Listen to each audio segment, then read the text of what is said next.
Welcome to another week of routes through Pokemon Adventures. I'm Ruby. I'm Shaylock. And today we have a special guest with us. Flame! Welcome back, Flame. It's been a while since you've been with us. Yeah, it has been a while, but I've been getting into the manga, mainly because of Gold, and two of the anime episodes feature one of my favorite Pokemon. Yeah, we will be doing 3 chapters of the manga, which will get us some more gold and silver action. And 4 episodes of the anime. 2 will be in Ecruteak, where the 4th gym is. Finally, we go to Ecruteak. Yeah, and then we'll be all caught up in the anime and manga for the 4th gym, so then we can jump back into the video games. But before we get into that, let's catch up where we've been in our own Pokemon lives.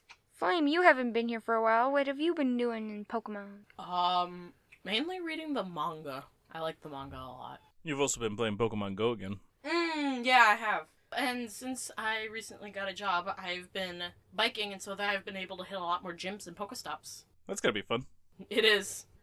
I know that's what I like to do when I go to work and back home. So yeah, besides that, we are in a new season of Pokemon Go, because it's the Dual Destiny, which is supposed to feature Black and White, Unova region stuff, as what I gathered, but so far the things that have popped up are still kind of connected to Galar region, which is what the last season was about. And even the load screen has Rookidee and Corviknight on it, which are from the Galar region. Now, that being said, I'm super excited about it because I know Rosella and I really want to find some Rookidee in the game and get Corviknights. But they also recently had a thing for getting, like, you could get them in raids, but I also had the quest and I didn't see him at the raids, so I never did it that way. But I got Sinistea. I learned something interesting about Sinistea, because I knew the Pokemon existed. But apparently, it looks like an antique teacup, right? Mm-hmm. But apparently in the games, you can rotate it around so you can look at the bottom of the teacup, and there'll be a symbol there to help indicate whether it's a phony version or an actual antique version, like a replica or not. Which happens with antiques a lot. Like, people look to see if it's real or if it's just a replication, even though it looks like almost indistinguishable, right? Then why do they look so hard? Right? Because people like to find the real thing. So the real antique versions of Sinistea are harder to find. And to get in the game of Pokemon Go, since you can't rotate it to look at the bottom, the only way to find out is to have it appraised. So when you find out if it has 3 stars or not, you also get to learn if it's a phony version or not.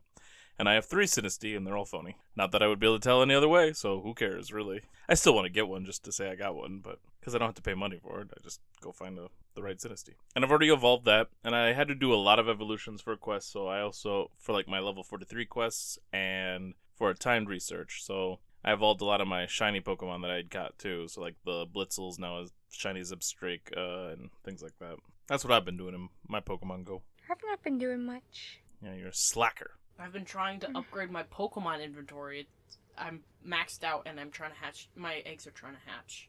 Your eggs will hatch if you're maxed out, because the reason you're maxed out is because you have eggs in your incubator. Yeah, the eggs in the incubator. They already count towards your limit, so they will still get to hatch. Okay. But you won't be able to put any more in incubators because you're out of room. I learned that one time. I'm probably gonna hatch a lot as long as I'm not biking too fast. Yeah, your biking will help you hatch plenty if you have the room and the incubators. Alright, well, with that all out of the way, let's dive into the manga. We're starting with Ampharos Amoe. Alright, we get to see Jasmine again, who fell in the middle of Ecruteak City when there was like weird earthquake or whatever. And she climbs up somewhere she thinks will be safer, and she calls out Amphi, her Ampharos, and mentions she lived in a lighthouse before. And we've heard about the lighthouse at least once in the video game. What?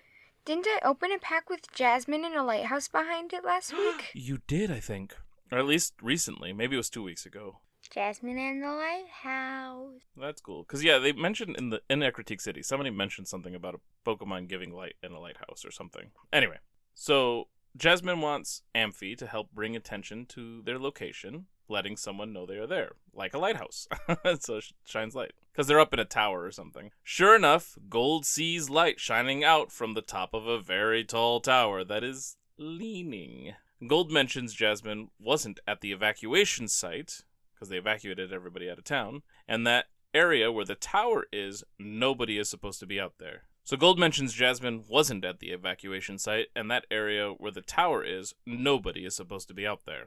So he thinks it may be Jasmine. There are more aftershocks, and the tower looks like it's going to fall, so Gold is hurrying. But Silver is in the room with Jasmine already. Gold shows up, and Silver is holding her. He thought he would help, but Gold doesn't believe him, and so Silver just hands the girl over to Gold. Silver seems to examine a sculpture of Ho-Oh, and Gold notices. But then he is rushing out to save Jasmine and Amphi, but the whole place is collapsing. Then Silver's Ursa ring shows up and makes an exit. Like he makes makes it so that they can't exit. Thank you. Makes an exit sound like he just ran. It did. He just booked it. He didn't want to be part of this. So then Silver's Ursa ring shows up and makes them all an exit.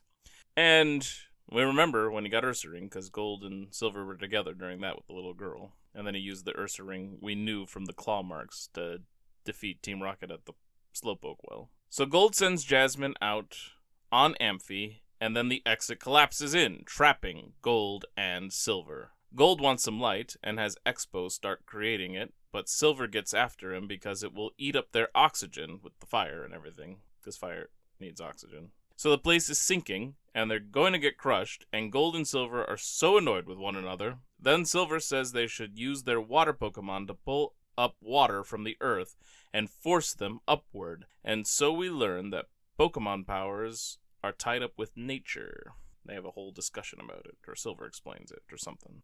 Polybow is like a squirt gun, and so no good. Like, it's pathetic. But it ends up looking adorable when it gets the King's Rock crown put on its head.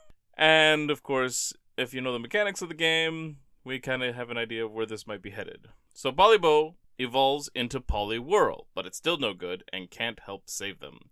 So Silver, as they're about to die, shouts at Gold to hurry up and put Polybow away and raise his Pokedex so they can trade. Then, as they're all sinking and about to die, suddenly Croconaw and Politoed shoot upward with Gold and Silver, saving them. Gold is confused that Polybow evolved again, and that he didn't end up a Poliwrath. Because he had that whole discussion with Polybow back at the daycare center. Remember when they saw the red with his champion team? Mm-hmm. And he's like, oh, you're going to look like that someday, right? Like, you're going to be as good? And they were sure of it, but then, obviously, branching evolution, he went a different way. And Silver explains that Poliwhirl can evolve into two different forms, and one of them is a trade evolution with the King's Rock. And that, well, he doesn't, I don't think he explains specifically with the King's Rock, but it is. And that for water, Politoed is better, because I think Poliwrath takes on a lot more of the fighting aspect, still being a water Pokemon. I don't know. Him and Geodude seem like pretty fighting type Pokemon. Silver sees signs. Oh. Well, Poliwrath is... You just laughed and I was like, oh. Poliwrath is a fighting type, though. Huh. He's a water fighting type. That's my point. Geodude could pound him. Geodude would get crushed by Poliwrath, because Poliwrath is water and fighting, which are both good against rock. Silver sees signs that whatever sunk the ground was a Pokemon and not a wild one, so somebody was controlling it, and then suddenly there are a lot of shadowy figures surrounding the pit that Gold and Silver are in. Dun dun dun! And that's that chapter. So that brings us to chapter 110, Pillow Swine Wine. So who are Gold and Silver surrounded by? Team Rocket! And one of them is some skinny-looking dude dressed in a suit, instead of just the regular Rocket Grunt stuff. So I thought that was really interesting. They didn't expect anyone to be at the Bell Tower since the town was evacuated. There is also a woman dressed businesslike, and the pair seem to think they can't let the kids tell anyone Team Rocket was there. So I'm guessing they plan to kill them? Team Rocket's evil. They're like, even the ones in the anime, sometimes they're plotting their death. Literally. Yep. Team Rocket sends in a bunch of Pokemon that include 3 Cubone, a couple of Drowsy, a couple of Ledian, and a Ninetales. There's a bunch of Pokemon, and Team Rocket grunts, and so it isn't looking very good. Gold wonders what Team Rocket is going to do, and Silver says they already did it. They destroyed Ecruteak. The business guy is annoyed that Silver knows that much too, and then he notices the red hair and realizes it must be the same punk who messed with them in New Barktown and at Slowpoke Well. They decide to take out Silver, but then Gold realizes They were the ones who messed with his fight against Silver, and so he has even more reason to dislike them. Silver is annoyed that Gold is getting into his fight, and Team Rocket decide just to take them both out. The earthquakes start again, and the pair realize that whatever Pokemon did everything is coming for them right then. And it's... Piloswine! And it's big and fast. Gold decides to have Polibo attack, but he doesn't.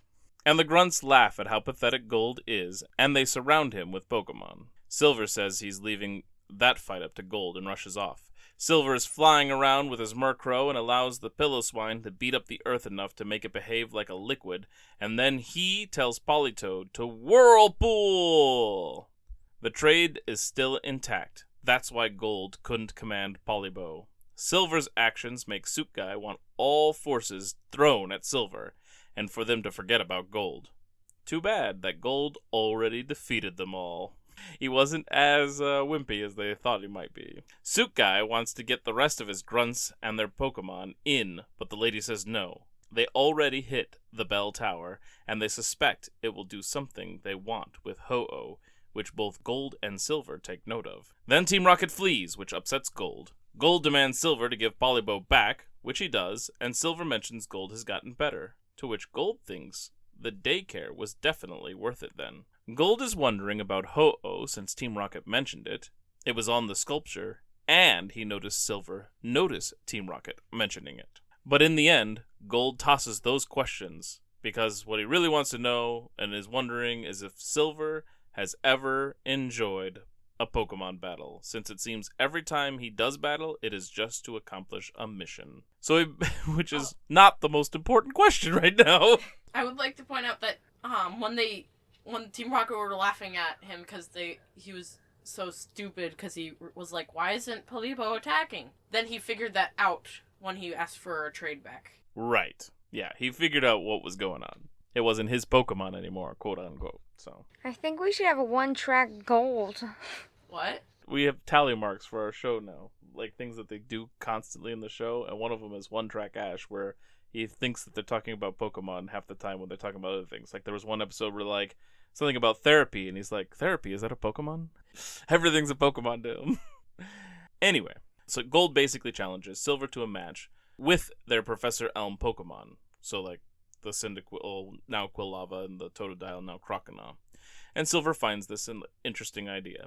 Silver has the advantage. Yes, he does. That's how the games work. The rival has the advantage, usually. Back at the evac center, Jasmine wakes up, and they learn from her that she was in the city, and others are in there probably, so they plan to send a rescue team in the morning. She wonders where her rescuers went. Then we see Gold and Silver find a Pokemon healing device and place their Pokeballs on it to heal them up. So in the ruins of the town, right?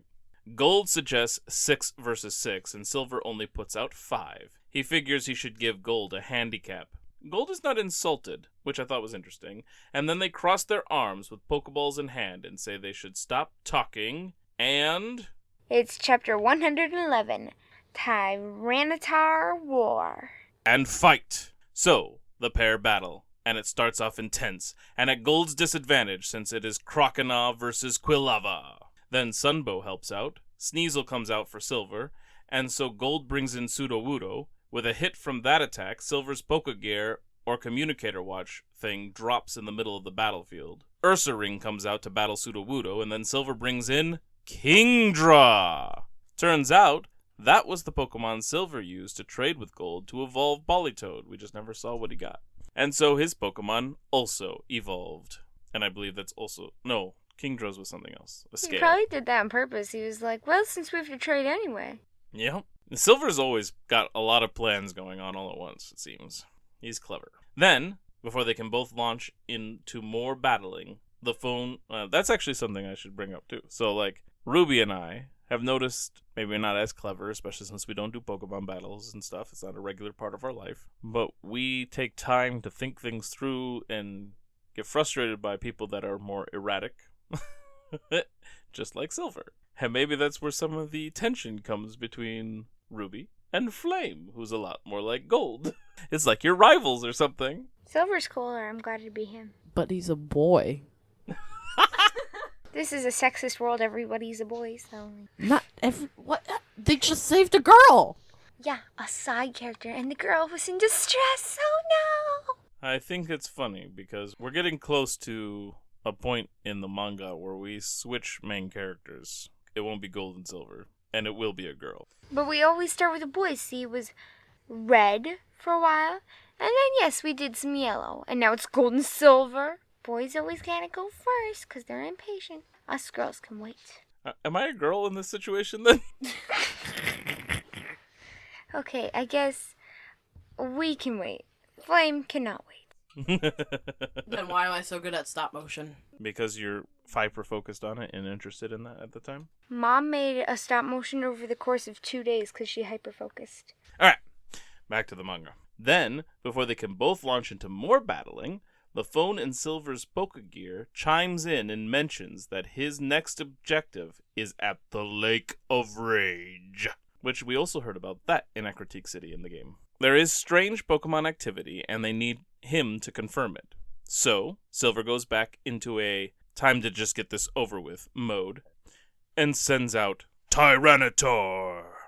It isn't looking good for Gold, but then he sends all kinds of stuff at Tyranitar, and, in the end, it was all a distraction to get Togepi in there with Double Edge, which seems to take Togepi out as well. Tyranitar was actually defeated very much to Silver's surprise, since it was such a powerful Pokemon that even Silver couldn't really command it. And here is where Gold's method and style defeats Silver's style in things. So yes, we may be more methodical and stuff, but sometimes people like Gold just make things work and have great instincts and just win.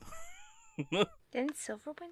He had to use his 6th Pokemon, but he won. Yeah, and that's what he's saying. Well, Silver, it looks like I lose. Sure, but like what I'm saying is right now, like Silver was so sure that he had this all wrapped up and it wasn't going the way he thought it was going to, and did lose based off of his original plan. So also, in the middle of Tyranitar's sandstorm, Gold must have collected Silver's Pokegear, which he gives back to Silver at the end, which also shows maybe an upper hand that Gold had. Gold admits defeat, but that he still forced Silver to resort to his 6th Pokemon. And he looks forward to next time when he won't lose. Silver pays a compliment, and then he still tells Gold to stop following him. But he does offer to answer an earlier question of Gold's that Gold had moved on from. Thank you, Silver. He explains that Team Rocket attacked Ecruteak to hopefully get Ho-Oh's attention. Silver's mission is to crush Team Rocket and to follow Ho-Oh in that effort to complete his mission. And he can't be choosy about the means he uses, even if it means breaking the law, like stealing Totodile. It seems like Croconaw might even understand that, and gives a glance back at Quilava like, I believe in this, I gotta do it, old friend. That's the image I got from that picture. It doesn't say that specific. Gold doesn't understand why Silver has to do this alone, though, and his mission is to get Croconaw Totodile back home, so he can't stop following just yet. So he chases after Silver. Then we cut to Viridian City, and we see the fisherman that we learned before knew Yellow. He says it's been a while since he's been to Kanto. He rings the bell of a house, and when the person doesn't recognize his voice, he says he taught that person inside how to fish and gave them a Doduo. The door blasts open, and a very excited Yellow is there, happy to see Fisherman. Apparently that's his name. Like, we don't get a name for this guy. He's just Fisherman. But I thought it was cool that we learned that where the Doduo that Yellow had came from, and we also got to learn that Yellow was taught how to fish by somebody. The guy seems to know about the events from last year, so the Elite Four stuff, and Yellow explains that people are starting to relax, and the cities are mostly rebuilt after all that destruction. Then there is a battered-looking Pikachu with a flower thing on its head. Apparently, this is a Pikachu Yellow found in Viridian Forest, and is named Choo-Choo. Fisherman came to ask a favor and wants Yellow to come to Johto with him. Please do. Yes, let's have more Yellow. We all like Yellow. He had been investigating the flying creature from the final fight with the Elite Four, and it is dangerous, and he needs a skilled trainer. So that big creature that Lance had brought up and was going to try to command and control to destroy all humans or whatever, the fisherman wants to investigate it. and needs help. Yellow says that Fisherman should connect with Red then instead of her, because Red's much more skilled, right? According to Yellow. Yellow is usually, like, lower on herself than others, so... and admires Red. I like how it's funny. How about Red? That Red? How many Reds do you know? Yeah, that's right. I forgot about that. Yeah, because Red's somewhat famous after winning the championship and helping out with the whole thing with Lance and everything. So they go up to where Red is training, as he has Venusaur destroy some rocks. He returns Venusaur, but then misses his own Pokeball. A lady is there, and I think this was Blue's sister, the one that was working in the lab with Oak or whatever. Do you remember? Nope. Well, we saw another lady in the lab in the first set of volumes, and she had a similar pendant that Blue wears, or Gary, or whatever. I remember you saying that we met Blue's sister at some point. I don't know if they ever specifically say it's Blue's sister, but, like, she calls Oak Grandpa as well, and in the video games we meet the sister of the rival in the house. She's the one who gives us the town map, and so I'm pretty sure that's who this is supposed to be, because she wears a similar pendant. And so this lady asks if Red's hands still get weak sometimes. He explains that they do, and when it happens, they go completely numb. His ankles, too. This apparently has happened ever since Lorelei had trapped his wrists and ankles in those ice links, which then led to him being completely covered in ice. Yellow was there to hear all of that, and that's where we leave off for now. To be continued. Alright, now time to move into the anime. Episode 181, or Season 4, Episode 22. The Apple Core. But spelled C-O-R-P. Yeah. Or Pikachu to Pichu. So Pikachu and Pichu. Which was the name of the short. Hey, guys, there is a serious problem here. What? Daddy, do you know what the serious problem is? No. Only one exclamation point! Right, I forgot about that. What's wrong with only one? They usually have, like, multiple. Usually 3. So? It's just a thing. They need 3. I'm gonna guess Pikachu's Pikachu. Toe, I know, is end. And Or Pichu... with. And Pichu is probably Pidgeotto. I think you're right. Okay. The other one is Pikachu and Pichu. Oh, I guess it's just Pichu instead of Pidgeotto. Alright. So getting into it, we have Ash and Co. find an apple orchard, and they're very excited about it. Rushing in to check it out, Misty tries to stop them because helping themselves would be stealing. Ash just wants to look. Pikachu is running around and he hears rattling noises and looks around to see fruit vanishing right off the trees. Then he hears eating and a bunch of apple cores land at his feet. Then one more apple with a bite in it falls right into Pikachu's hands, and the orchard owner shows up and accuses Ash and his Pikachu of stealing her fruit. I mean, it makes sense. I mean, come on, people. Yeah, it didn't look good. The owner's name is Charmaine, and Brock is in love again. Really? Of course he is. Where's our babysitting Brock? Come on, Misty. Yeah, she's slack. Ash investigates the apple and shows that the bite marks in the apple couldn't have come from Pikachu. Charmaine accepts that. She does say it's hard to take care of the orchard all by herself, and Ash offers to help out. She tries to say no, and Brock won't hear of it, of course, and basically commits his life to it. Charmaine shows the sound makers she's strung up in the trees to try and catch the thieves, but the fruit is still vanishing. Then we see a metal grabber reach up and snatch an apple and pull it into some bushes. It's Meowth. Before he can eat it, though, Jesse and James demand he shares it, despite them being surrounded by apples, but whatever. And suddenly the apple is taken into the bushes, eaten, and the core is put back in his hand. Jesse and James thinks he ate it so that they couldn't have any. Which, I mean, they were yelling at him, looking at him the whole time. They know his tricks, I guess.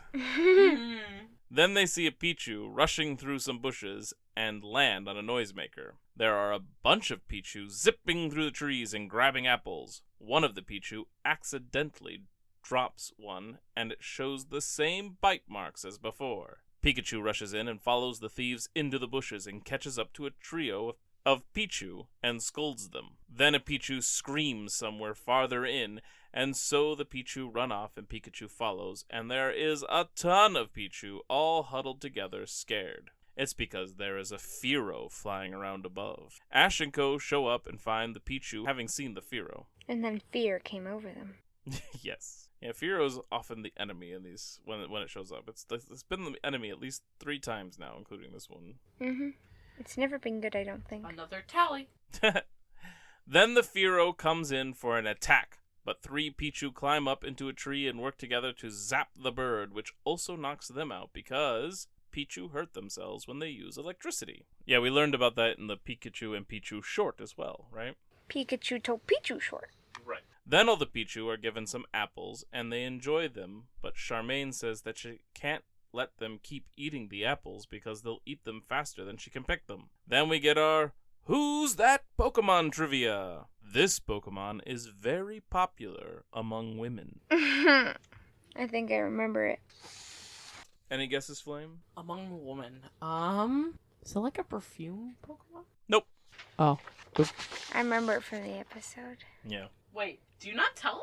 I do at the end of the episode. Oh, okay. When we come back, we find Team Rocket flying over the orchard, and they decide they're going to grab that fruit, so they won't go hungry for a while. But then a bunch of Pidgey show up and dive down into the trees and are zapped away by the Pichu, all teaming up together, exhausting themselves to fend off the Pidgey. Meanwhile, Ash and Co. are picking apples to help out Charmaine. Ash and Pikachu also taught the Pichu how to help pick apples and put them in crates. So now the Pichu can help Charmaine protect the orchard and help pick apples, so it's pretty clear they are going to become partners to Charmaine and be fed apples by the end of the episode. Like, it seems like where this episode is headed. I feel like I realized that as soon as we found out the Pichu were the thieves. Then Team Rocket arrives in their balloon with an interesting intro. Prepare for trouble, don't make us be brutal. And make it double. We want all that fruital. So this is one of James's worst rhymes ever. Like, he had to make up a word to rhyme it this time, it seems. Like, what the? Usually he's really good on top of it. Then we get an irritating interruption as Wobbuffet chimes in and Meowth attacks him, having had enough of Wobbuffet stealing his lines. Team Rocket unleashes a vacuum hose that sucks up Pikachu. His shock charges a lot of electricity for TVs and stuff inside the balloon basket, which I thought was hilarious that they had like a whole setup in there this time. But Pikachu runs out of power. Then Team Rocket unleashes a lot more vacuum hoses, and James has a catching catchphrase when he says instead of blasting off, we'll be sucking up. The hoses start taking a bunch of apples off the trees. The Pichu rush up the trees, and they work together to shock the balloon. So Meowth switches the airflow, and the vacuum blows all the Pichu down out of the tree. But the Pichu pick themselves up and climb again and link together to reach Pikachu and charge him up instead. With Pichu still charging and Pikachu using Thunderbolt, they overload Team Rocket's battery with power, and it explodes, sending Team Rocket blasting off again! Ding! Then, sure enough, the Pichu and Charmaine will continue to work together, and the gang says goodbye to them all. And she did end up feeding them apples. Yeah, for their work in protecting and helping pick apples. Who's That Pokemon was Snubble, Snubble, Snubble. And our tallies are interesting intro, 1. Irritating interruption, 1. Catching catchphrase, 1. Now it's time to rank it. Now, Flame, I know you haven't been watching a lot of the season, so you might not have a whole lot to say, but we have a list of our rankings right now. How about he just rates the episode we just talked about on a scale from 1 to 10, and we'll take that into consideration when we rank it. I think he can just leave this one completely alone, and the rest of the episodes he can rank against the ones that came before it that he watched. So, but will we also be moving it? Yeah, we'll have... his say will just help our say. That's all. Alright, so, you going first, Ruby, or should I?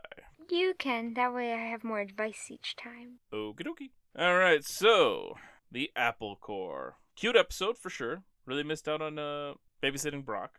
Ooh, we should have a Jigglypuff tally because Snubble showed up. And, we didn't count it for when Jigglypuff showed up in a Who's That Pokemon. We're not doing it, weirdo. Anyway, this episode was cute. I like the Pichu and everything. Missed out on babysitting Brock. They could have done that. Disappointed they didn't. I also really liked the TV screens and like setup that they had in the basket. I thought that was fun. But overall, it wasn't like anything too stand-outish for me. So, let's see. I think it's definitely above the Grassroot. Mountain Time had the Ledians. Wings and Things was Yanma. 2 Hits and a Miss was the Fighting Dojo. I think it definitely goes below 2 Hits and a Miss. So definitely above Grassroot and below 2 Hits and a Miss. You have any opinions?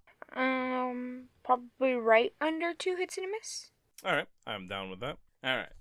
That means the Apple Core is our new number 16 out of 22 episodes so far. Alright then, let's move on to episode 182, or season 4, episode 23. Houndoom's Special Delivery, or Haruka to Togepi, or Helgar and Togepi. And they are just sucking this time. I guess they can go good, bad, good, bad. Again, only one exclamation point. Alright, so this episode, right off the bat, I'm going to say I really like this one. This one's a great one. It's so cute and fun and all. I this was one of my favorites. Yeah? Yeah. It's right on. Up. So, Ash and Co. continue along the road, and they're still in some mountains, like in the Grassroot, which is good because they're supposed to come to Ecruteak after the mountains, which involved a movie and everything. Are there trees in the mountains? There are. So they're lost in the woods. Is that a tally? No, it's a thing that she does. It should become a tally. Then they heard a Houndoom and look over to see it carrying saddlebag type things as it runs across the field. Now, they've already met Houndours, but this is a Houndoom. Which doesn't look much different, so there better not be a bunch of confusion. Meanwhile, Team Rocket is flying through the mountains in their balloon. They see the twerps and decide they're going to take Ash's Pikachu. They decided that in season 1. I know. They say something about a sneak attack, but then they arrive with an interesting intro. So much for sneaking. Prepare for trouble. Today we will triumph. And make it double with your umph and my umph. And we get another irritating interruption as Wobbuffet gets in the way of Meowth's line again. James sends out Weezing to smokescreen the area. Then Arbok goes for Pikachu. But before it can get there, Pikachu zaps Arbok and sends it flying back into the balloon. Misty tries to find everyone in the smoke and trips over a rock and loses Togepi, who rolls out of the smoke right in front of Weezing. Oy, Misty. Hang on tight. Right, so then Weezing is going to get it, but then Togepi metronomes and vanishes with teleport, and it appears up in a tree, and it's scared. And now this whole episode is pretty much some Togepi trouble. Pikachu tackles Weezing, and Chikorita shoots Razor Leaf at the balloon and sends Team Rocket off again as they end up blasting off like always. Ding! The gang realize Togepi is missing and start looking. Houndoom is running through the forest and hears Togepi's cry, so it goes up and helps Togepi, which makes the little one happy, of course. Then Houndoom sets Togepi down and starts to take off, but Togepi is hungry, so Houndoom gets Togepi an apple. Then Houndoom is pleased and is off again, but Togepi is then threatened by a pincer, and so Houndoom shows up and scares off the pincer. I love this episode so much. So cute. It is adorable. Togepi tries to follow Houndoom, but can't keep up, and then it trips, drops its apple, and starts crying. Houndoom sighs, returns the apple, and decides to give Togepi a lift. Ash and Co. still can't find Togepi, and so Ash tosses out Noctowl, and Brock sends in Golbat. So they fly off and look for any sign. Meanwhile, Houndoom is traversing all kinds of terrain, crossing rivers and such, and nearly gets eaten by a Gyarados. Togepi gets into more dangerous situations, and Houndoom has to rescue the silly Pokemon. It's exhausting work for Houndoom. In the middle of all this, we get our Who's That Pokemon trivia. When this Pokemon is on land, it sweats to keep its body slimy. Ew. Any guesses? I feel like it's a water Pokemon. You are correct. I think that was pretty obvious. I think I've read this one before in a Pokemon I was card. thinking, like, it could have been like a rock or Pokemon or something. A bug. When this Pokemon is on land, it sweats to keep its body slimy. Oh, okay. Anyway. At the top of the hill, Togepi and Houndoom find wildflowers that have attracted a bunch of Leddyba, Leddian, and Butterfree. And there's some pretty music while everything's going on, right? I don't remember. I'm pretty sure there is. Probably. Because it's so cute and sweet. There's a song later, if that's what you're talking about. No, just like some pretty music in the back. There are Blossom there as well that Togepi goes to dance with. Houndoom tries to yell at Togepi to come back, but then he softens up. Then Togepi lands on a Venusaur and it upsets the Venusaur, so it unleashes sleep powder that puts Houndoom to sleep.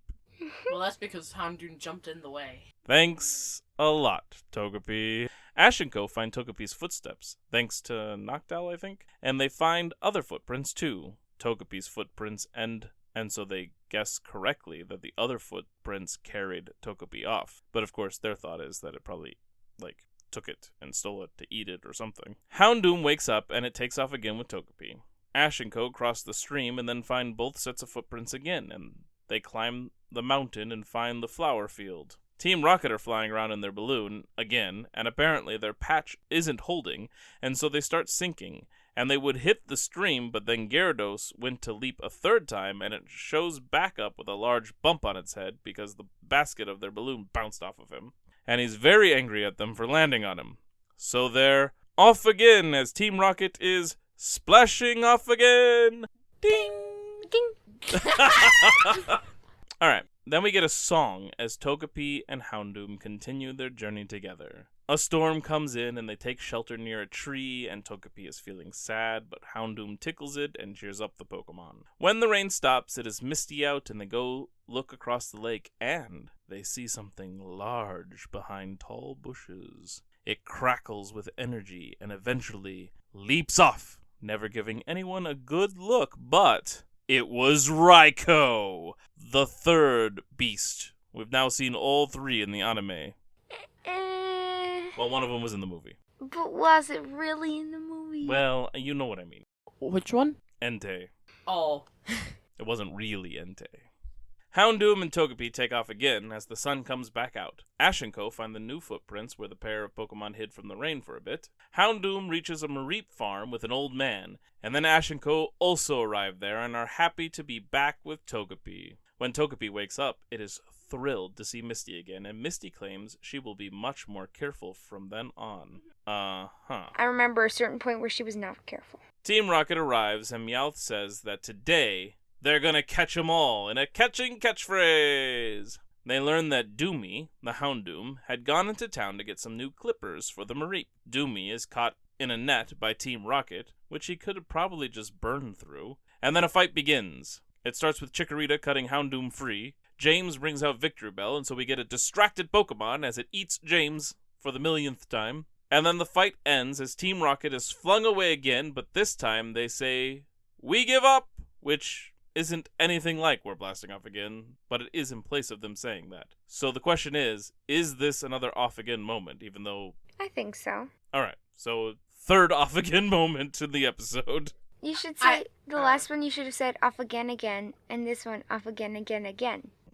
So this is our off again. I don't know what we're saying anymore.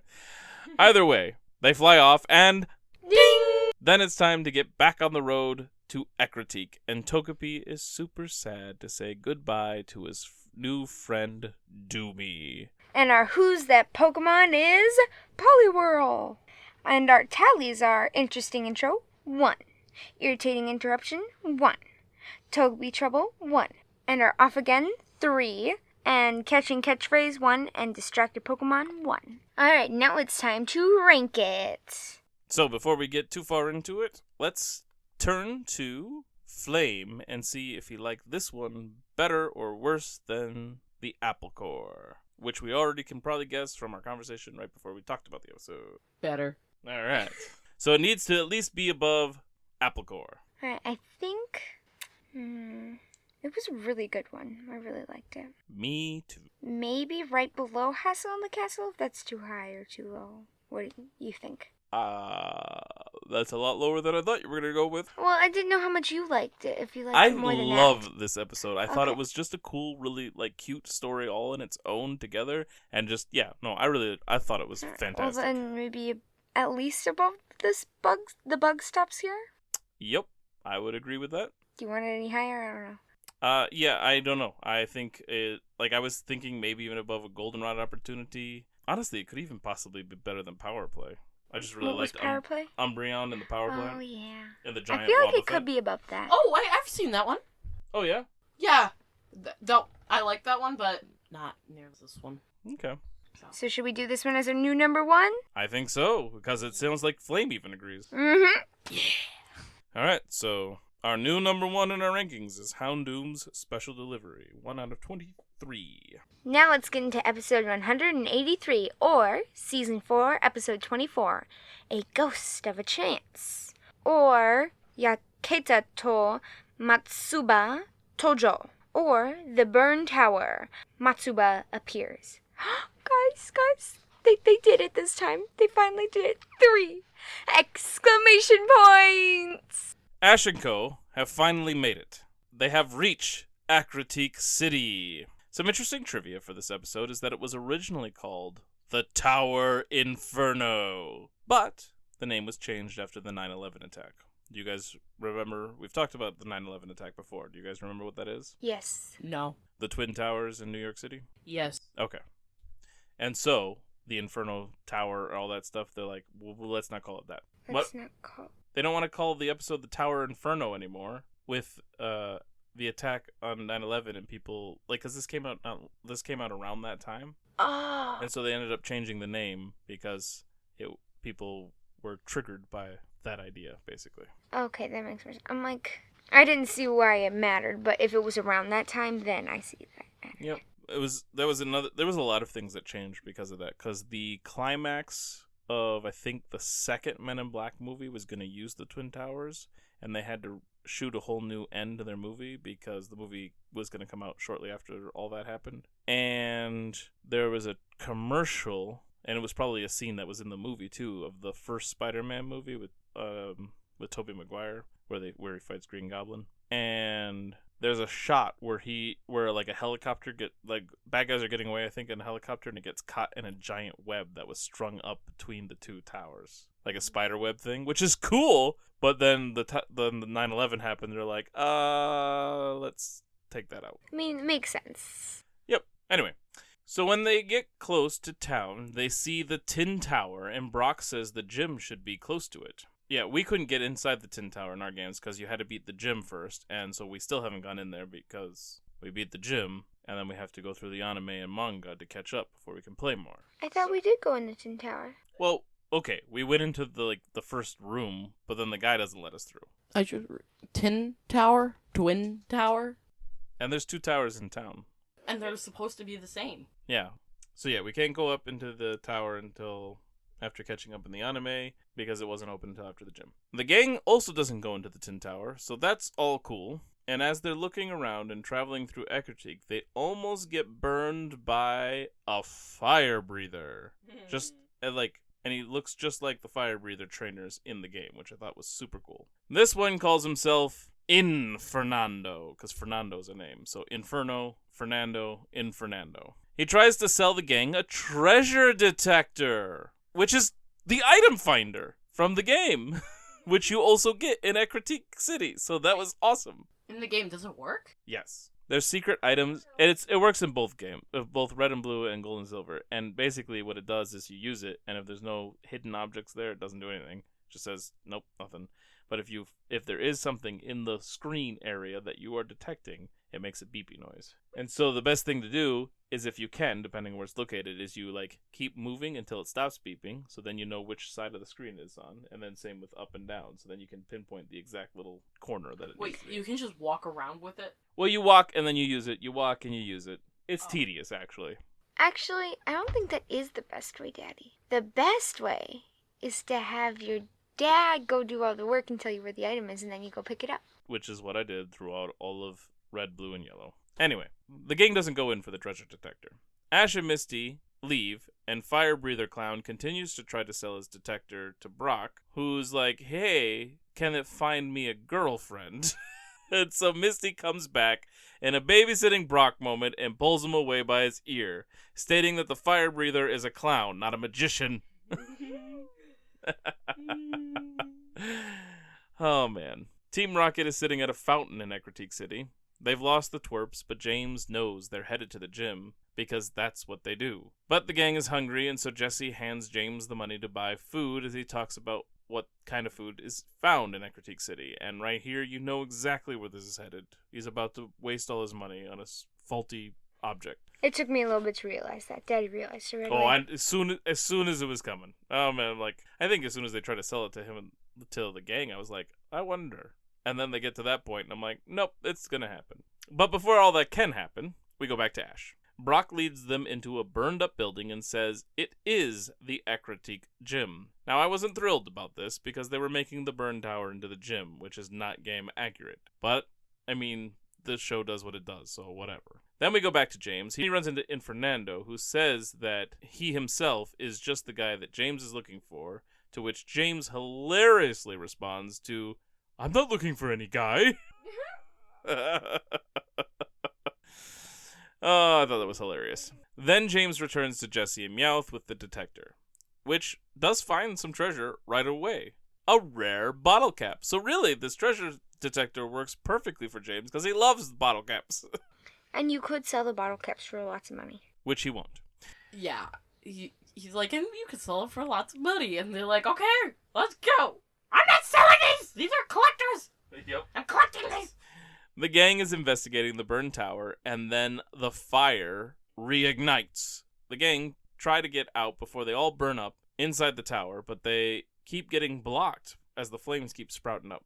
But then Ash and Misty have their water Pokemon try and put out the flames. Totodile soon learns that the fire is just an illusion, so Ash brings out Noctowl, who uses the Hoot Hoot move from the other episode, and it reveals that the illusions are just a bunch of Ghastly. Then Noctowl is supposed to use Tackle, which also bothered me, since Tackle is a normal type move and doesn't work on ghost Pokemon. However, this is actually explained in the next episode, and so I looked it up, not knowing what Foresight actually did, and sure enough, it makes normal and fighting moves able to hit ghost Pokemon that Foresight was used on. That's what the Foresight move does in the game. So it's actually game accurate, which was fantastic. Anyway, the Ghastly get chased off, but they just bring in reinforcements of a few Haunter and a Gengar. My second favorite. And who's your favorite? Charizard. Yeah. You're one of those Charizard people. Ash has Pikachu attack, but then someone tells them all to stop. And a guy comes down the steps and tells them that the Ghastly are just defending themselves from Ash & Company's intrusion. Then he introduces himself as Morty, the Ecruteak Gym leader. Ash challenges Morty to a battle, and he says he would be happy to, but that they are not in the place to do it. And he explains that many come to Ecruteak and think that the burn tower is the gym, but it is not. Thank goodness. So it turned out this wasn't the gym. He explains that the burn tower used to be something quite special, and now, in its current state, ghost Pokemon call it home. Then Ash sees something very fascinating on the wall. It's an image of Ho-Oh! I think there might have been a mention of Ho-Oh somewhere in all these seasons, but all I remember for sure is that we see it at the end of episode 1, and it's talked about in episode 2, never by name, in the first season, like the first 2 episodes of the first season. So it's really cool that we're finally following up with this and Ash talking about it again. Morty doubts that Ash actually has seen one, since no one has seen one for 300 years. Then we get our Who's That Pokemon trivia. These Pokemon use their whiskers to maintain balance. Any guesses? Dang it, no I do not. No, 0 guesses? Like, you might be wrong, but at least you should have a guess with when it comes to whiskers. I can't. Oh, Rattata? It's a good guess. That's at least one thing that has whiskers. I forgot all the whiskers. Meowth is a pretty big thing, a cat. Oh. Persian has whiskers, I'm pretty sure. Yep. Yeah. Although Persian's stupid trivia. Dumb. What is it? The one that came up for Persian was something about it uses his growl attack to lower the attack of other Pokemon. But, like, a lot of Pokemon learn growl, and that's what the move growl does. Anyway, back to the show. Morty explains the history of Tin Tower and Burn Tower, and this is where it seems to deviate from the games. I thought I recalled people in town talking about both towers being around and then one burned up. But in the anime, it's different. In the anime, the Burn Tower is the original Tin Tower, and the current Tin Tower is just a copy. Some wanted to rebuild Burn Tower, and building a copy and preserving the original as it was became the compromise. Burn Tower was a place where Ho-Oh would choose to appear to those who guarded the tower, which was promoting peace. Morty's ancestors were among those who guarded the tower, but invaders came and wanted to use Ho-Oh for evil, and the battle caused the tower to burn, and so Ho-Oh left, no longer worked with humans, and was, quote-unquote, never seen again. Many hoped that Ho-Oh would one day return with the new tower, but it has been in vain all this time, at least so far. I think another deviation possibly is I think Ho-Oh is supposed to be the regular Tin Tower, whereas Lugia is probably the Burn Tower. Yeah, I definitely remember the game being 2 towers, 1 burned up. Yes, but and it's supposed to be for the 2 legendary birds, I'm pretty sure. And I think even in the manga, the one that's still standing is where we saw the sculpture of Ho-Oh. So I think that's the one that belongs to Ho-Oh, and it's Lugia's that got burned up. My guess, anyway. That's all I got, though. I haven't finished the game. I know one's definitely for Ho-Oh, and the other one is definitely for a legendary bird. What type of Pokemon is Lugia? Like water or something? I actually don't know. My Lugia that I opened in a Pokemon pack was Dragon. So then we get some Togepi trouble as it wanders into a hole in a wall, and a Big Brother Pikachu moment as he chases after to try and protect Togepi. Pikachu was also the one to notice and sound the alarm that Togepi went missing. So much for Misty doing a better job. Right? The gang can't really get through all the debris, and so Morty has his ghost Pokemon go looking for Togepi and Pikachu. Then Team Rocket is walking up the steps to Burned Tower, following James's detector. While Team Rocket argues about James' treasures, Togepi pops out, and Team Rocket is so happy because they just found a real treasure. And then Pikachu pops out right after, making them extra ecstatic. Pikachu can't zap Team Rocket because he would zap Togepi then.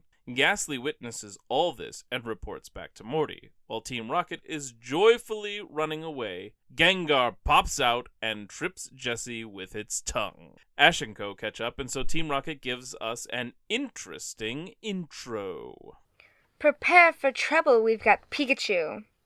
Make it double, we've got Togepi too. Instead of battling this time, Team Rocket just flees and the gang give chase, and Morty sends out Gengar to catch up. The 2 Pokemon are rescued by the ghosts, and Team Rocket tries to fight back, but then Gengar uses Shadow Ball and sends Team Rocket blasting off again! Ding!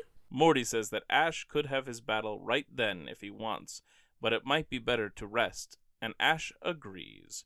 So tomorrow, Ash is going to battle Morty for the Fog Badge. And our Who's That Pokemon? It's Raticate. So you were close. Not Rattata, but Raticate. So very good. And our tallies are Babysitting Brock, 1. Togepi Trouble, 1. Big Brother Pikachu, 1. Interesting Intro, 1. Now it's time to rank it. All right.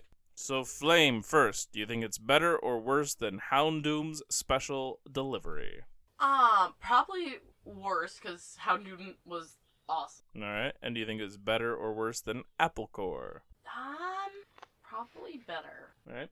One last question, since you seem to remember Power Play with Umbreon and the power plant and the giant Wobbuffet machine. The Wobbuffet was my favorite. Yeah. Do you think it's better or worse than Power Play? I think it's better. What? No, I disagree with this. It goes down. She was literally... I think it even goes... She was just sitting there doing this. Down.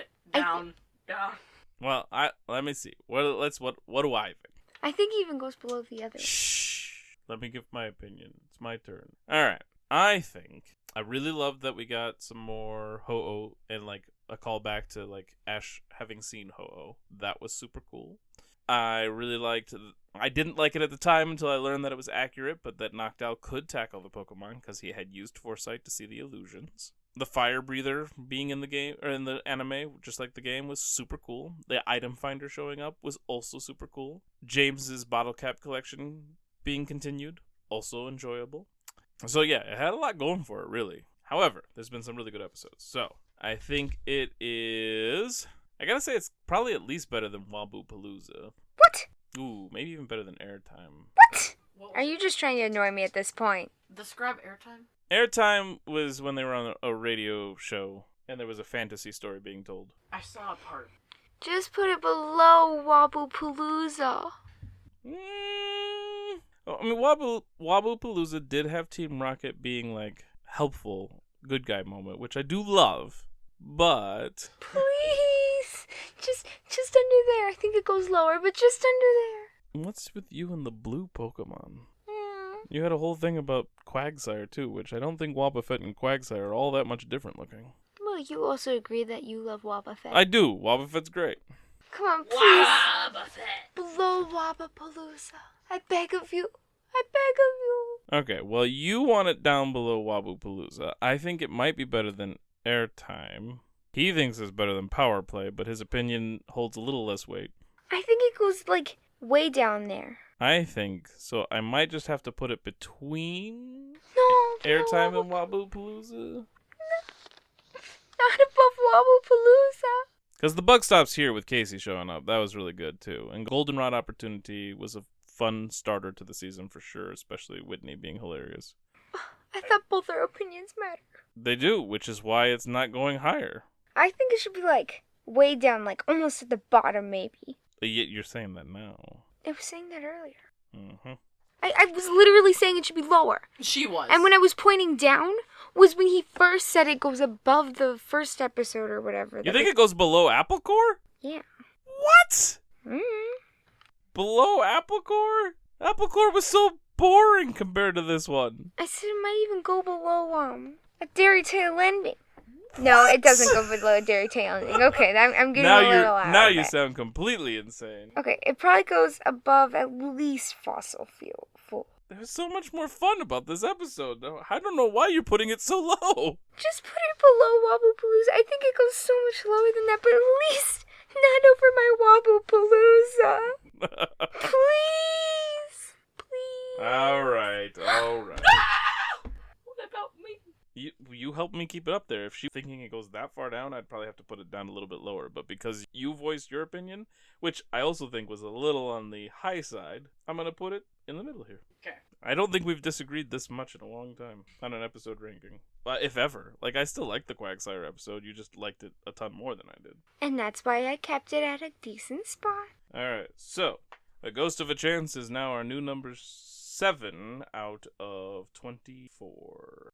Okay, well now let's, after all of that and at least putting it in a good spot, thank you very much, let's dive into episode 184, or season 4, episode 25, From Ghost to Ghost, or Anju Jimu Gosuto Batoru, or Anju Jim Ghost Battle. And guys, they did it again. They just wanted to throw us off for the first two, but the last two, 3 exclamation points! Ash is at the Pokemon Center, waiting for his Pokemon to recover as he tries to figure out how to battle ghost Pokemon. Joy explains that Ash has a Noctowl, and that is his secret weapon. At the gym, Morty is teaching kids all about ghost Pokemon. Ash arrives in the middle of the lecture, and Morty explains that teaching is a part of a gym leader's job. Morty asks Ash if he'll allow the students to watch the match, as it is a learning experience. And Ash is totally cool with it. And then we cut to Team Rocket in their balloon, and James has his treasure detector working again. I don't know if I would be as okay with it as Ash was after the first or second gym battle he did with Brock. Because, all those kids clung to him and begged him not to win. Well, they were Brock's siblings. Yeah, still, I'd be like, no kids, nope. I actually wouldn't have. I love kids. And that was a long time ago, man, for Ash. No, Years. it wasn't. It's been It years. was probably a couple days ago. Anyway, we got to Team Rocket in their balloon, and James has his treasure detector working again, suggesting it wasn't working anymore after the last episode, instead of him just losing it as they blasted off, which they seem to indicate in the last episode. The detector leads Team Rocket toward the gym, and they see Ash and Pikachu in there getting ready to face off against Morty. In the gym, the announcer explains that it will be a 3 versus 3 match, which they love to do, and that once all 3 Pokemon are knocked out is when the trainer loses. The gym leader isn't allowed to swap Pokemon in and out, but the challenger can. I like this because I'm always like When they do gym battles, I'm like, the gym leader has more experience, so are they forced to go easier or something? I do like that they give him like a handicap, basically. Because, I mean, he battles more because more people come through or whatever. Mm-hmm. Yeah. I'm with you. Although they already have somewhat of a disadvantage by like having a strict type, right? Ghost type gym. You could be like, well, I'll just take everything that's strong against ghost type or whatever. That is fair. Except Ash doesn't do that. He really doesn't. He He really doesn't. He really needs to do that. Agreed. Actually, no, because it's good practice for, like, the actual tournament. That's true. But I think he just doesn't even realize most of the time. Yeah.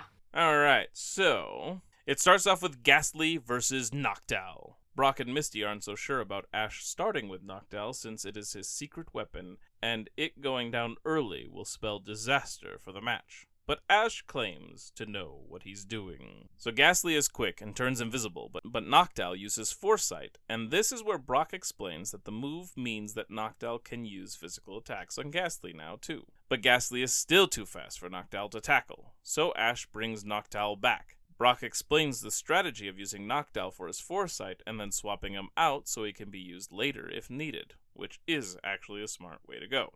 Well, I mean, if you don't have other moves that aren't physical that you could just burn them up with or whatever, but still. Jessie and Meowth are caught up in the match and find it much more interesting than digging with James. But James rushes in because he found a bunch of treasure in a nearby building. That gets Jessie's and Meowth's attention. Back of the match, Ash brings in Pikachu, who uses Quick Attack, which is fast enough to get Ghastly then. But Pikachu is defeated. That's not good. So Ash brings in Cyndaquil. Meanwhile, Team Rocket are stealing a bunch of treasure out of the room, but then a bunch of Ghastly show up and their eyes glow red and they do nothing because it's now time for more Who's That Pokemon trivia. This Pokemon has the ability to copy an opponent's DNA.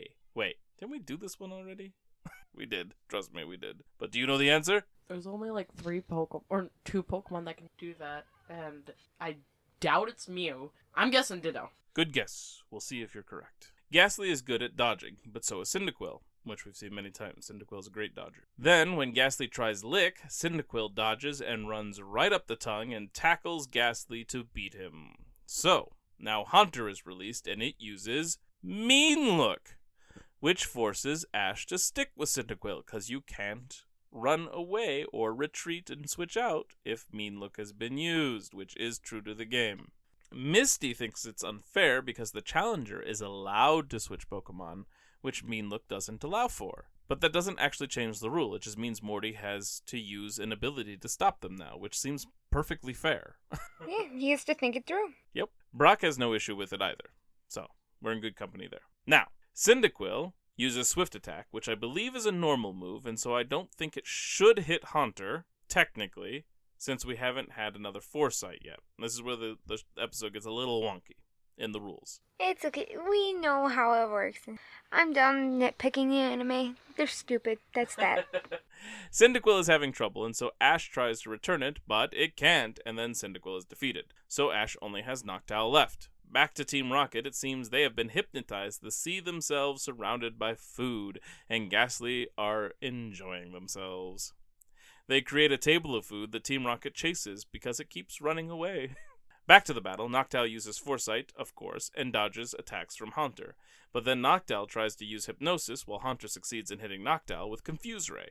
Noctowl purposefully tackles into a Nightshade, which clears the confusion by taking the hit directly. Then part of Noctowl glows. It apparently learned Confusion, which is great because it's a psychic move, which are what you want against ghost Pokemon, right? Right. Right. Wrong. Ghost is good against Psychic. Yeah, we had that episode with the Psychic sidekicks where the trainer tip said, hey, there's ghost Pokemon, so bring a Psychic Pokemon with you, which is the dumbest advice because, unless you're playing Red and Blue where they didn't program it right, ghost attacks are super effective against Psychic, which means Psychic moves are probably not that great against Ghost. However, it is actually good for the Ghastly and Haunter and Gengar line. And why is that? Why is Confusion good against Ghastly, Haunter, and Gengar, even though they're Ghost Pokemon? I don't know. What? because Ghastly aren't just ghost Pokemon. They are ghost, Poison. and Psychic is good against poison. And, on top of it, Noctowl is a normal type Pokemon, which is another good reason to have Noctowl in this fight, because ghost attacks shouldn't actually work all that great against Noctowl. They shouldn't work at all, actually. So, like, things like Nightshade and Lick shouldn't even work. Well, it is normal flying, so I could see a debate there. Yeah, but I think it still just doesn't work on them. Just like with the normal Psychic of Giraffe. Yeah, but I mean, I'm just gonna leave it because the show is stupid. Anyway, Noctowl uses Confusion and wins. So now it is Gengar versus Noctowl. Gengar keeps attacking while being invisible, which means Noctowl has to keep dodging so he can't use Foresight, because apparently Foresight takes some time. So what does Ash have Noctowl do? Sends confusion throughout the entire building. And it hits Gengar, allowing Noctowl to use Foresight and then tackle, and Noctowl and Ash win! Yippee! Yeah! I did have a little issue with that, like, being the solution, though, because why don't you just use Confusion through the whole building the whole time?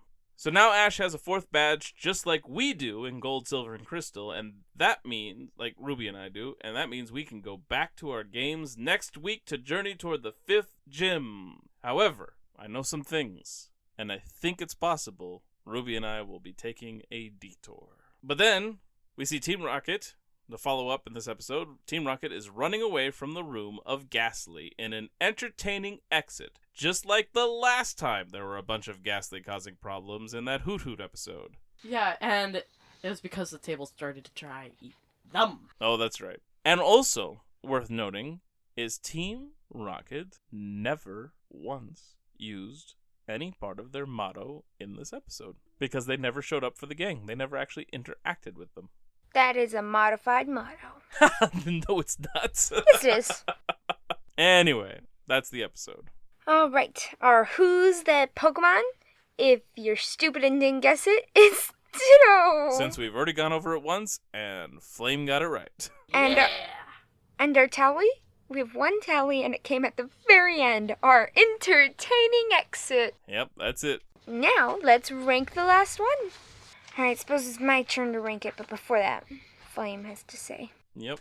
Alright, I think it was better than, A Ghost of a Chance. Worse Why do you think it's better than A Ghost of a Chance? Mainly because it was cool to see how, obviously, the battles. I like gym battles a lot. Sure, yeah, I'm with you there. And then I thought it was really cool on how Team Rocket didn't interact with Ash at all. And having the kids watch was also kind of cool. I did like the lore, basically, that gym leaders are supposed to also teach people about Pokemon. It makes sense. It gives them something to do in their free time. Right? Yeah.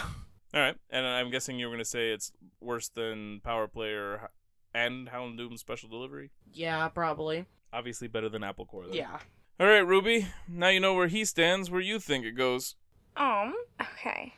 It's gonna be hard to rank episodes with one in a not bad spot necessarily, but a weird spot. Okay, well, for me. first of all, we know what you think of Ghost of a Chance. Do you think it is better or worse than Ghost of a Chance, no matter where Ghost of a Chance ends up? I mean, I liked getting another gym battle. That's always cool. They both weren't bad episodes. I just didn't find them as really great episodes. Yeah, but that still didn't answer my question. I don't know, but I'm afraid to say better because then you're gonna be like, well, it has to be above it then. I just want to know where you think it goes in relation to that particular episode. Can 2 episodes tie? I mean, kinda, I guess. I think it actually probably would go below it because Ghost of a Chance did have more going on, and I did like the more Ho-Oh lore and stuff. Okay, I actually agree with that. So I needed to know where out of the 3 of us, which way it weighted. Do you think it's better or worse than Apple Core? I thought the Pichu and stuff was fun. So you like Apple Core better than both of those? Apple Core might actually be under the Ho-Oh one, Ghost of a Chance. I don't know. The episode was moving along. Wasn't a big one for me. So might even go under Apple Core.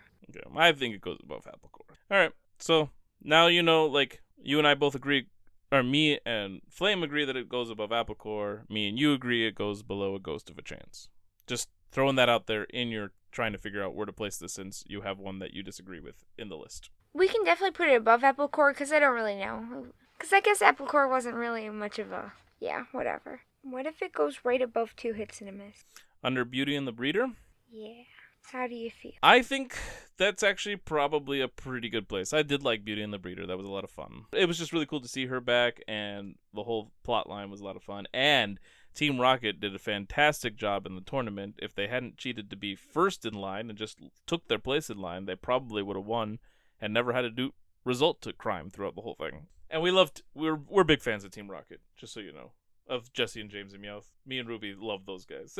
So when they do good things, we're all on board. Okay, gotcha. All right, so above 2 hits and a miss, under Beauty and the Breeder. Yep. All right, and so that would make that, because everything got moved down a bit, that is our new number 17 out of 25 episodes. That's not bad, I feel. No, not at all. I would have felt bad for Flame if we put it under things like Wings and Things or Fossil Fools, which just were not strong ones to me. Especially the Fossil Fools. Oh, yeah. Come on. Or a Dairy Tale ending. All right, now it's time for the Pokeball. What's the Pokeball? So Ruby and I, and now you, since you're here, choose a Pokemon that we think is the standout Pokemon in this group of episodes. Whether it's because they showed up a lot, or they just did something really awesome, or they just like really captured our hearts, or whatever it is. And if we agree, it gets a Great Ball instead of just a Pokeball. And so far, I think almost every episode Ruby and I have agreed. I have a feeling there won't be as much agreeing in this one. Think about who you think should deserve the Pokeball out of the 4 anime episodes. Ruby and I will do the same, and then on the count of 3, we'll all reveal what we've decided. I already decided mine. Me too. I'm actually having a little trouble. I mean, I can see it, if you're thinking what I'm thinking. I have like 4 choices. Yep, I could see that. One of them is not Togepi. No, I don't usually choose the normal. Alright. Yeah, this is tough. Alright. Probably.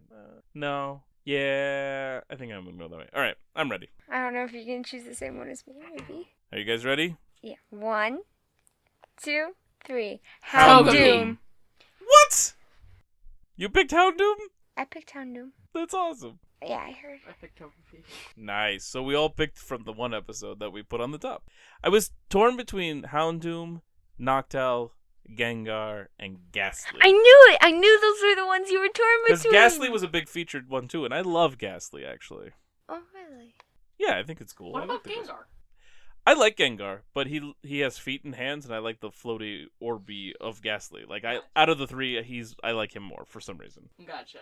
I think Gengar's fascinating, especially since he hides in people's shadows and stuff. Especially like if you remember the manga where he did that, it's creepy. But all right, so Houndoom gets a Great Ball, Because 2 people agreed on it. and Togepi. I like Togepi and all, but It's a I don't usually Pokeball. choose the normal ones. Hey, Togepi was pretty cute Yeah, Togepi's always cute. and teleported. Togepi. I tried using Metrodome. I think earlier, Togepi and was it a good didn't work. choice. It just wasn't one I was going to choose. That's all. Alright, well, now that we got all that, bye-bye. We'll catch you on the next route. Or I guess we could do Pokemon cards. Woohoo! Alright, we're all gonna do Scarlet and Violet Surging Sparks this one. I've got Pikachu on mine. I have Executor, a terrestrialized Executor. What's on yours? And our steel Pokemon. It's the building one. I always forget his name. Darudodon something or another. I don't know. I just know it looks cool. Oh, probably Archaludon. And mine's actually an Alolan Executor. Mine is just Pikachu. Maybe terrestrialized with a crown.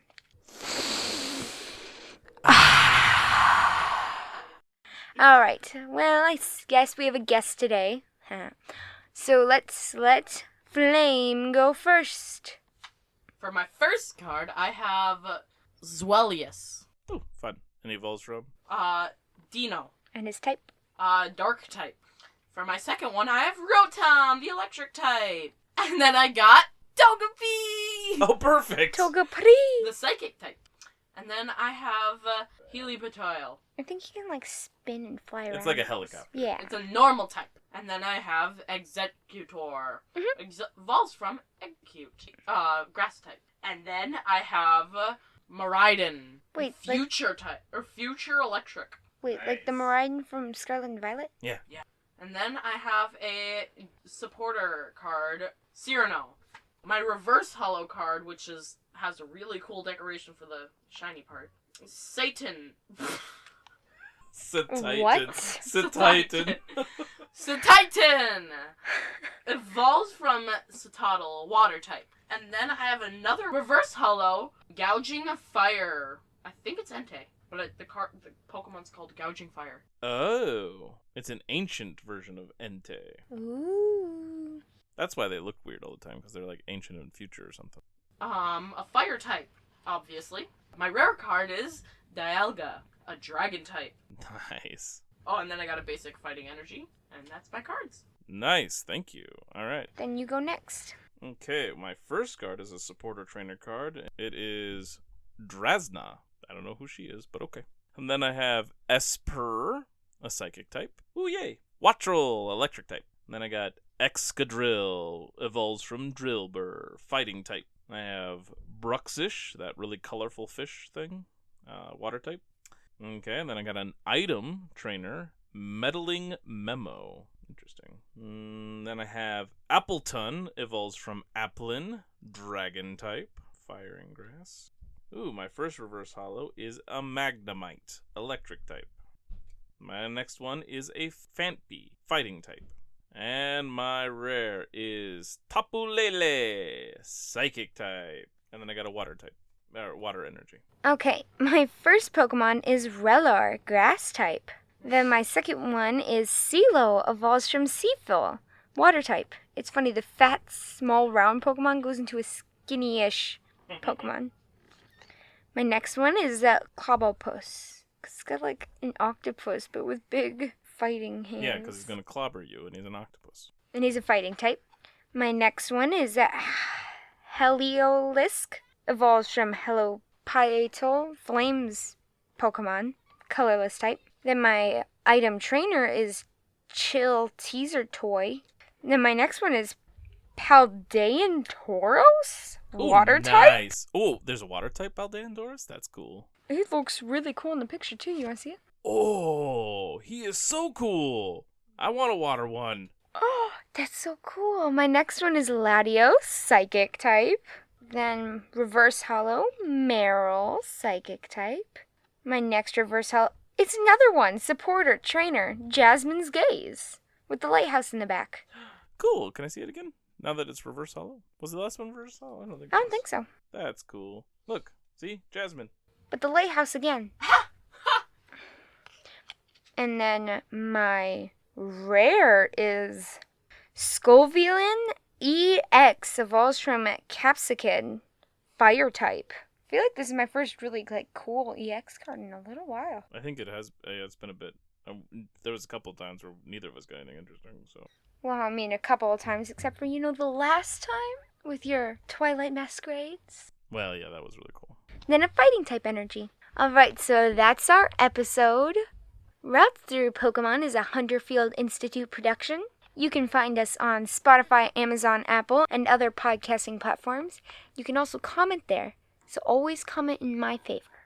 So please like, subscribe, rate, and review. And if you want to get a hold of us, you can email us at hunterfieldmanor@gmail.com. You can also email in my favor. And you can also find us in our updated lists at our Routes Through Pokemon Facebook page. And Shaylock is also on Instagram at kinetic_card. And he's also on X at HunterfieldInns. Now that we're caught up to the 4th gym in the anime and manga, it's time for us to go back to the video games. And we will probably have 2 episodes of that as we take a detour to the Lake of Rage. And then make our journey towards the 5th gym. So thank you so much for listening, and we will catch you on the next route. Bye-bye. Bye. Sayonara. Adios. Amigos.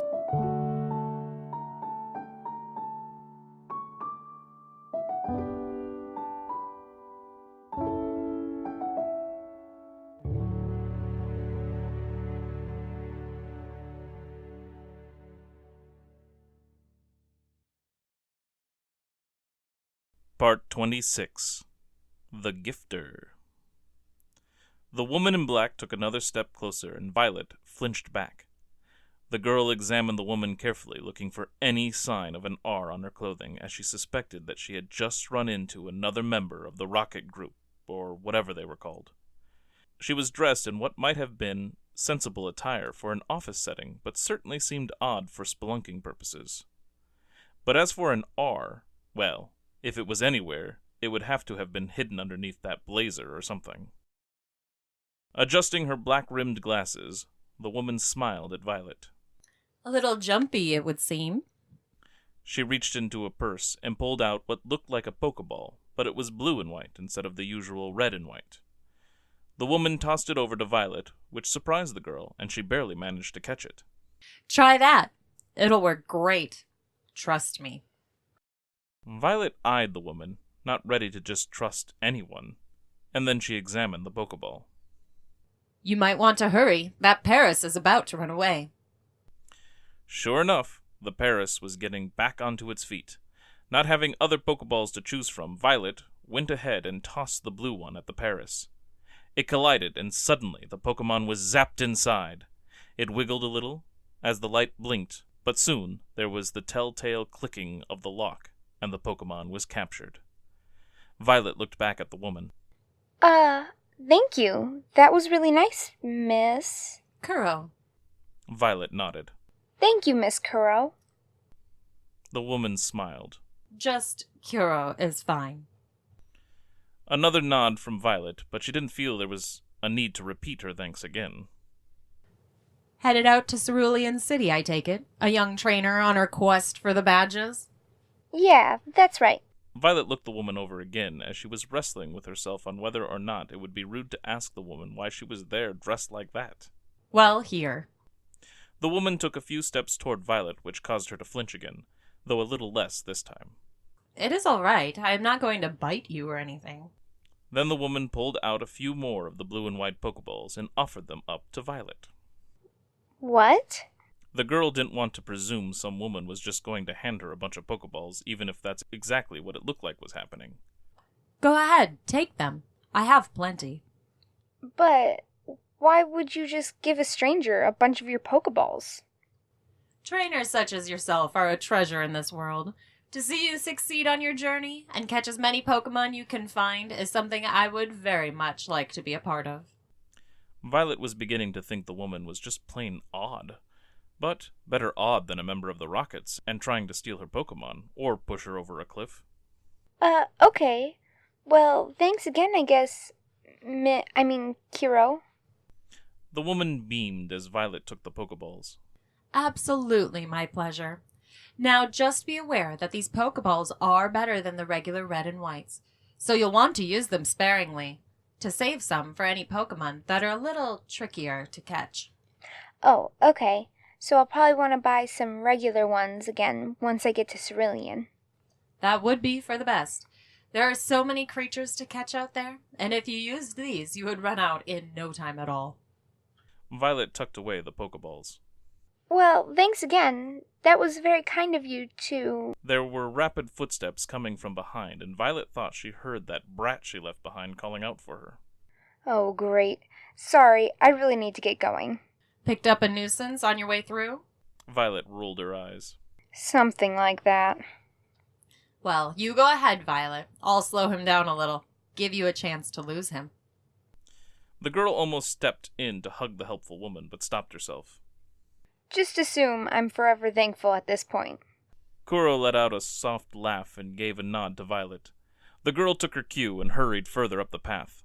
Half a minute later, she could hear the boy ask if Kuro had seen Violet, and the woman did not sound like she was even answering the question, merely redirecting the conversation. Violet was not going to forget the kindness of the random and out-of-place stranger that helped her that day, and she hoped, someday, after earning her badges and facing the Elite Four, that maybe she could be as helpful to someone else, just like Kuro had been to her. To be continued.